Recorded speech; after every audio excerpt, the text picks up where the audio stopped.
உலகில் மாறாத நடுநிலை செய்திகளுக்கு ஜியோ நியூஸ் தமிழ் சேனலை பாருங்க. தென்காசி மாவட்டம் புளியங்குடியில் பல்வேறு நிகழ்ச்சிகளில் கலந்து கொள்வதற்காக திரைப்பட நடிகரும் பாஜக நிர்வாகியுமான சரத்குமார் சென்னையிலிருந்து விமானம் மூலம் தூத்துக்குடி வாகைக்குளம் விமான நிலையம் வருகை தந்தார்.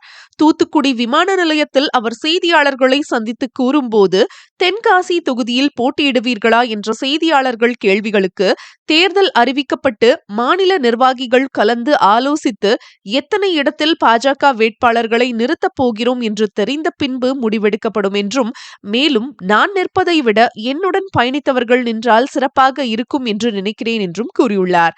தமிழகத்தில் பாலியல் வன்கொடுமைகள் அதிகரித்துக் கொண்டே இருக்கிறது. ஏதோ ஒரு குறை இருந்து கொண்டே இருக்கிறது. மத கலவரமாக இருந்தால் தடுக்கலாம்.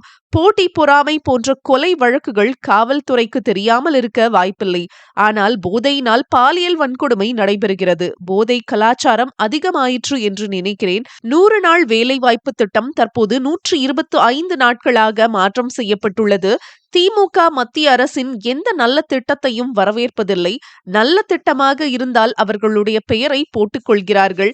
அவர்களுக்கு பாதகமாயிருந்தால் குற்றச்சாட்டு சொல்கின்றார்கள். தேர்தலையே சந்திக்காத விஜய் தற்போது தேர்தலை சந்திக்க உள்ளார். முதலில் போட்டி போட வேண்டும். என்ன நிலைப்பாடு, கொள்கை, கோட்பாடு என்பதை தெரிவிக்காமல் தனிநபர் தாக்குதலை மட்டும் சொல்லிக் கொண்டே இருக்கின்றார். அரசியல் கட்சியாக நான் அதை பார்க்கவில்லை. தேர்தலை சந்தித்த பின்புதான் நிலைப்பாடு தெரியும். அதன் பின்பு கட்சி இருக்குமா இல்லையா என்று தெரியும்.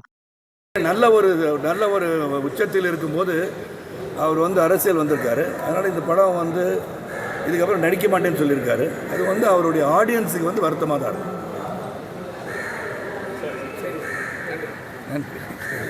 உங்களுக்கெல்லாம் இங்கே ஆங்கில புத்தாண்டு வாழ்த்துக்கள்.